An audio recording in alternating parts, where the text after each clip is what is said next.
Magandang hapon, Ma'am Pacquiao. Ako nga pala si Regine Joy Gulang at isa sa ulo ko ang Aralin 15. Maayos na pagdodokumento, proteksyon, protektahan ang sariling mga impormante at sensitibong datos sa pananaliksik. 1.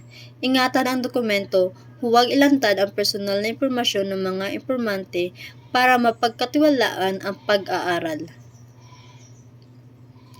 2. May proseso sa pagkuha. Humingi ng pahintulot, verbal o lihim, huwag galawin ang mga dokumentong hindi kasama sa pananaliksik. 3. Sinupin ang ibang dokumento. Itago ang mga ito. Pananagutan ng mananaliksik ang seguridad ng datos. 4. Bawal ang plagiarism. Gamitin ng tama ang mga datos o ideya ng iba. May pahintulot o sumunod sa proseso, maaaring magdulot ng pagkawala ng trabaho o hindi makatapusang ng pag-aaral kung hindi susundin. Pagsasaayos ng dokumentasyon. Ang datos ay kailangang maging maayos, may mga paraan upang hihanda ng wasto at maisaayos ang mga datos upang makatulong sa epektibong pananaliksik. Wastong paggamit ng mga material na pagkukunan ng datos.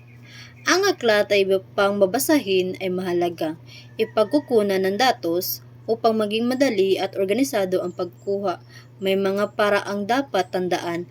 Ang mga silid-aklatan ay may card, katalog o elektronikong pamamaraan upang mahanap ang kinakailangang materyales. Kahalagahan ng kaayusan ng dokumento. Hindi sapat na makuha lamang ang mga dokumento na gagamitin sa pananaliksik, kailangan itong maiayos batay sa hinihinging format. Ang aklat, iba't ibang babasahin, pangunahing datos ay kailangan isa-isahin, ihanay at suriin upang lubusang makapagbigay ng kinakailangang impormasyon. At yun lang po, Ma'am Pacquiao, maraming salamat.